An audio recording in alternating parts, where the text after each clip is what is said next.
అందరికీ నమస్తే అండి. ఈ మధ్య కాలంలో ఒక వీడియో చూశాను. ఇద్దరు అన్నదమ్ములు వాళ్ళ తమ్ముడిని చంపి బండి మీద మధ్యలో కూర్చోబెట్టుకుని పొలం దగ్గర వచ్చిన గొడవల వల్ల రోడ్డు మీద తీసుకొని వెళ్ళటం ఒక వీడియో వైరల్ అయింది. చాలా బాధ అనిపించింది. ఈ ప్రపంచంలో ఎక్కడా దొరకనిది అన్నిటికంటే కూడా చాలా విలువైనవి రక్త సంబంధాలు.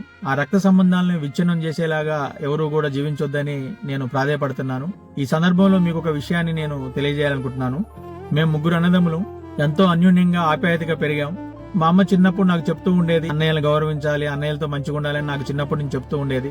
మా ముగ్గురికి మ్యారేజ్లు అయిపోయినాయి.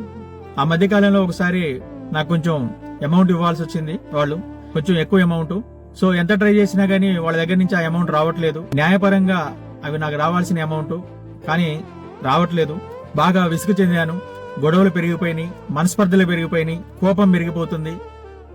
మా అమ్మ కూడా మా ముగ్గురు అన్నదమ్ముల మధ్యలో ఏమీ చెప్పలేక, ఎవరిని ఏమీ అనలేక సైలెంట్ గా ఉంటుంది తప్ప చేసేదేం కనపడట్లేదు.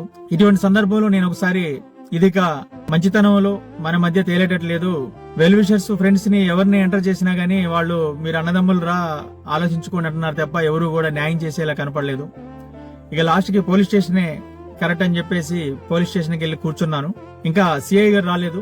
ఈ లోపల నేను కొన్ని విషయాలు ఆలోచించాను. మా అన్నయ్యల మీద నేను కంప్లైంట్ ఇవ్వడానికి ముందు ఒక్కసారి మా అన్నయ్యల గురించి ఆలోచించాను. చిన్నప్పటి నుంచి నన్ను ఎలా చూసుకున్నారు, నన్ను పెంచిన విధానం ఏంటనేది. అప్పుడు వెంటనే నాకు కొన్ని విషయాలు గుర్తొచ్చినాయి. అవేంటంటే, మా ఊర్లో వర్షాకాలం పెద్ద వాగు వస్తుండేది. అంటే మనుషులు కొట్టుకొని పోయేంత వాగు వచ్చేది. ఆ వాగులో మా అన్నయ్య క్లాస్మేట్స్ వాళ్ళందరూ వెళ్ళి కూడా మా అన్నయ్యతో పాటు ఈత కొడతా ఉండేవాళ్ళు. నేను కూడా వెళ్ళేవాడిని. నాకు ఈత రాదు.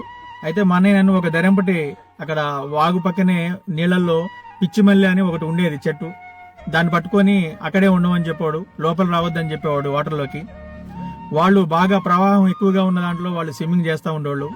మా అన్నయ్య ఆ వాగులో దూకి మునిగి తేలినప్పుడల్లా వెంటనే లేచి నేను కనపడకపోయేళ్ళకి నేను ఆ పిచ్చిమల్లి సాటును ఉండేవాడిని.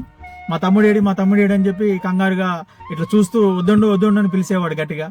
తర్వాత నేను కనపడంగానే కనపడవేరా మరి ఎక్కడున్నావురా అని చెప్పి అనేవాడు. ఆ విషయం గుర్తొచ్చింది. ఆ తర్వాత మా పెద్దన్నయ్య మా ఇంట్లో చిన్న పూరి గుడిసెలో మేము జీవించాము చిన్నప్పుడు. చలికాలం వస్తే మా నులక మంచం కింద రవ్వలు వేడి చేసి రాతిని ప్లేట్లో ఆ రవ్వలన్నీ వేసి మంచం కింద పెట్టుకునేవాళ్ళం వేడి కోసం. మా పెద్దన్నయ్య పక్కన పడుకునేవాడిని నేను. మా పెద్దన్నయ్య ఆ రవ్వలు పోసిన ప్లేటు నాకు వేడొచ్చే విధంగా నా వైపు జరిపి పెట్టేవాడు. ఒకటే దుప్పటి ఉండేది, అది చినిగిపోయి ఉండేది, కాళ్ళన్నీ బయటే ఉండేవి. ఆ దుప్పటిని నాకు పూర్తిగా గప్పి చలికాలం కూడా మా పెద్దన్నయ్య దుప్పటి లేకుండా అలాగే పడుకునేవాడు. ఆ విషయం గుర్తొచ్చింది. ఒకసారి నేను 1999లో బాగా ఆకలి మీద రోడ్డు మీద నడుచుకుంటూ పోతున్న సమయంలో నా చిన్నన్నయ్య పాల వ్యానులో పనిచేసేవాడు. అప్పుడు చదువుకుంటూ సిద్ధారెడ్డి డిగ్రీ కాలేజీ. ఆ సమయంలో రోడ్డు మీద నడుచుకుంటూ పోతున్న నేను జడ్పీ సెంటర్ ఆ ప్రాంతంలో కనిపిస్తే నైట్ డ్యూటీ మొత్తం ఉండేదన్నమాట ఆ వ్యానులో. నన్ను చూసి ఆ వ్యాన్ ఆపి నా దగ్గరకు వచ్చి ఏమైనా తిన్నావారా అని అడిగి నా జేబులో ఒక 100 రూపాయలు పెట్టి మళ్ళీ అదే వ్యాన్లో డ్యూటీకి వెళ్ళిపోయేవాడు. అలాగే మా చిన్నన్నయ్య నేను ఖమ్మంలో ఒకే రూమ్ లో ఉండి చదువుకునేటప్పుడు మేము చదువుకున్నంత కాలంలో చాలా రోజులు మేము ఉపవాసాలు ఉన్న సందర్భాలు ఉన్నాయి. కొంచెం రైస్ ఉంటే మా తమ్ముడు తింటాడులే అని చెప్పి వదిలేసేవాడు. నేను మా అన్నయ్య తింటాడులే అని వదిలేసేవాడిని. అలా ఒకరికొకరు త్యాగం చేసుకుంటూ ఒకరికొకరు ప్రేమాభిమానాలు పంచుకుంటూ పెరిగాము. నేను ఎన్నో తప్పులు చేశాను చిన్నప్పుడు, క్షమించరాని తప్పులు. నేను చేసిన ప్రతి తప్పులో కూడా నా అన్నయ్యలు నన్ను రక్షిస్తూ, ఎవరన్నా మీ తమ్ముడు ఇలా చేసి నేను ఇంటి మీదకి వచ్చినప్పుడు మా తమ్ముడు లేడని చెప్పటం, నన్ను దాచిపెట్టడం, నన్ను వాళ్ళు కంటికి రెప్పలా చూసుకున్న పరిస్థితులన్నీ నాకు గుర్తొచ్చాయి. అలాగే మా ఇద్దరు అన్నదమ్ములు చదివించడానికి మా పెద్దన్నయ్య చిన్నప్పుడు తన పడిన కష్టాలు, అడవికెళ్లి కోపు నరకటాలు, కుప్పకొట్టుళ్ళు, వరి కోతలు ఇవన్నీ చేస్తూ టైలరింగ్ పని చేసుకుంటూ మాకు పైసలు పంపించుకుంటూ మా కోసమే మా తమ్ముళ్ళు అభివృద్ధి చెందాలి, మా తమ్ముళ్ళు గొప్పగా చదువుకోవాలని జీవించిన రోజులు గుర్తొచ్చాయి.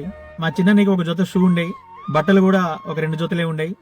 అందులో మా చిన్నన్నయ్య బట్టలు షూ వేసుకొని నేను ఎటైనా బయటకు వెళ్తే నేను వచ్చేంత వరకు కూడా మా చిన్నన్నయ్య రూమ్ లోనే ఉండేవాడు, బయటికి పోకుండా ఎంత పని ఉన్నా గానీ. నేను వచ్చినాక ఎందుకురా నా బట్టలు వేసుకున్నావు అని కూడా ఏ రోజు కూడా అనేవాడు కాదు. నేను వచ్చినాక ఆ షూ అవన్నీ తీసేసినాక మళ్ళీ అవి వేసుకుని బయటికి వెళ్ళేవాడు. అలాగే వాళ్ళు ఏది తినాల్సి వచ్చినా, ఏది తింటున్నా గానీ జేబులో దాచిపెట్టుకుని వచ్చి అందులో నాకు కొంచెం పెట్టే విషయాలన్నీ కూడా నాకు ఒక్కొక్కటి గుర్తొచ్చాయి. ఆ సమయంలో నేను 10వ తరగతి 3 సబ్జెక్టులు ఫెయిల్ అయ్యి తప్పుడు మార్గాన్ని జీవిస్తున్న సమయంలో కూడా ఆ ఫ్రెండ్ సర్కిల్ అందరినీ కట్ చేసి ఇలా జీవించాలరా, ఇలా రావాలి అని చెప్పేసి నాకు సన్మార్గం చూపేలా నా అన్నయ్యలు నాకు గైడ్ చేసిన విషయం గుర్తొచ్చింది. వీటన్నిటికంటే కూడా మా అమ్మ ఎప్పుడూ చెబుతూ ఉంటది, అరే వాళ్ళు తాగి మిగిలిచ్చిన పాలు తాగి బ్రతికేవరా నువ్వు, వాళ్ళు నీకంటే పెద్దోళ్ళు, వాళ్ళని గౌరవించు అని మా అమ్మ చిన్నప్పటి నుంచి నాకు చెప్తూ ఉండేది. ఇవన్నీ సడన్ గా వాళ్ళని నేను పోలీస్ స్టేషన్ కి పిలిపించడానికి ముందు నా అన్నయ్యలతో నాకున్న అనుబంధం ఏంటి, నేనేమైనా తప్పు చేస్తున్నానా అని చివరిసారిగా నేను ఆలోచించిన ఆలోచనలో ఇవన్నీ నాకు ఒక్కొక్కటి గుర్తొచ్చాయి.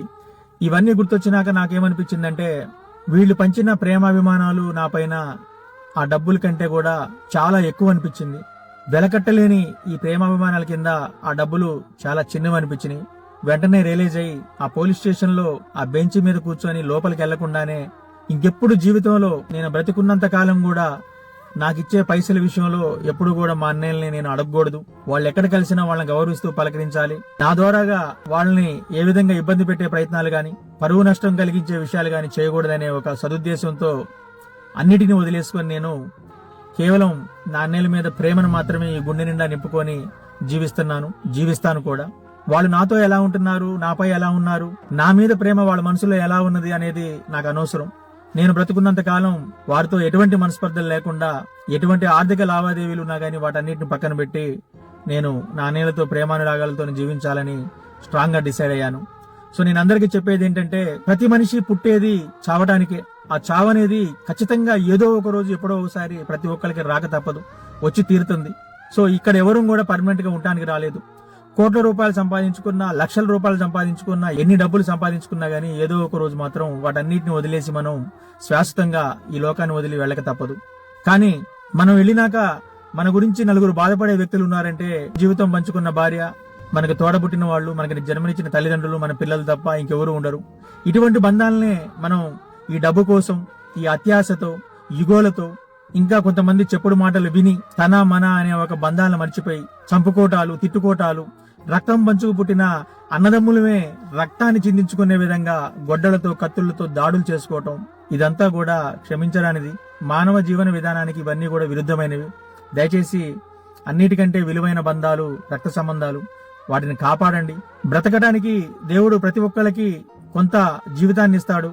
ఆ జీవితంలో ఉన్నదాన్ని మనం ఆనందంగా ఇంతవరకే మనకని ముందుకు పోవాలి తప్ప ఇంకా ఏదో కావాలి, ఏదో చెయ్యాలి, వాడిని తీసుకోవాలి, వీడిని తీసుకోవాలని అత్యాశతో పోతే ఇటువంటివన్నీ వస్తూ ఉంటాయి. డబ్బు అనేది శాశ్వతం కాదు. డబ్బు ఏమైనా చేపిస్తుంది, మంచి వాళ్ళని చెడ్డవాళ్ళగా మారుస్తుంది, అయిన వాళ్ళని దూరం చేస్తుంది, కాని వాళ్ళని దగ్గరగా చేస్తుంది. అన్నిటికీ ఉన్న పెద్ద మహిమ ఆ డబ్బుది. ఆ డబ్బు మన దగ్గరికి ఎంత ఎక్కువ వస్తున్నప్పుడు మనం అంత జాగ్రత్తగా ఉంటే జీవితాన్ని ముందుకు తీసుకుపోతాము. ఒకప్పుడు ఏమీ లేని పేదరికమైన పరిస్థితుల్లో ఉన్నప్పుడు అందరం కూడా ఎంతో ప్రేమ ఆప్యాయతలతో జీవించాము. ఇవాళ భగవంతుడి దయ వల్ల అందరం సెట్ అయిపోయి లక్షల రూపాయలు సంపాదించుకుంటూ ఒక స్టేజిలో తిరుగుతున్న టైంలో, ఎంతో అన్యోన్యంగా కలిసి జీవించాల్సిన సమయంలో పిల్లలు పెద్దోళ్ళు అవుతూ ఒకరినొకరు అర్థం చేసుకుంటూ గొప్పగా ఉమ్మడి కుటుంబాలతో సంతోషంగా జీవించాల్సిన టైంలో ఈ డబ్బు అనేది పెరగటం వల్ల అత్యాశ బాగా పెరిగిపోయి, మా అమ్మ చెబుతూ ఉంటది, నడమంతరపు సిరిరా అంటుంటది. నడమంతరపు సిరి అంటే ఏమీ లేనోడికి ఒక్కసారే పైసలనే రావటం మొదలైతే వాడికి తన మన అనే బంధాలు ఉండవంట, కన్ను మిన్ను కానరాదంట. వాడు ఎప్పుడు పైకే చూస్తాడు తప్ప కిందికి చూడడంట. జనాలు గుర్తురారంట, వాడికి బంధాలు గుర్తురావంట. సో ఇటువంటి పరిస్థితులు కూడా దయచేసి ఎవరికి రావద్దు. అందరూ ఒకటిగా జీవించండి. పర్టికులర్ గా అన్నదమ్ముల మధ్యలో ఆస్తి గొడవలు గానీ, ఇంకేదైనా డబ్బుకు సంబంధించిన లావాదేవీలు ఉన్నప్పుడు ఎవరో ఒకళ్ళు కాంప్రమైజ్ అయ్యి వదిలేసుకోండి. నిజంగా వదిలేసుకోవటం వల్ల మీరు రోడ్డును పడి అడుక్కు తినే పరిస్థితి వచ్చి మీరు ఇబ్బందుల్లో ఉండి నరకం చూస్తున్నారని నీ తోడబుట్టినోడికి తెలిసినప్పుడు, అతను నీతో మాట్లాడకపోయినా ఖచ్చితంగా నా అన్న ఇబ్బందుల్లో ఉన్నాడు, నా తమ్ముడు ఇబ్బందుల్లో ఉన్నాడు, ఊరు మొత్తం తెలుసు, ఊరు మొత్తం అనుకుంటున్నారు, నాకు కూడా కనిపిస్తుంది, ఎలాగైనా వాడికి నేను ఏదో ఒకటి చేయాలని 100% చేస్తాడు. అందుకు మీరు ఓపికగా ఉండండి.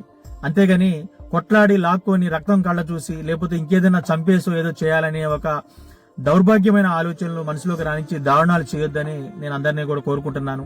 మళ్లీ జన్మలో కూడా నేను ఇదే తల్లికి కొడుకుగా పుట్టాలని, అలాగే ఆన్నేలకి తమ్ముడుగా పుట్టాలని అందరి దేవుళ్ళని కూడా నేను కోరుకుంటున్నాను.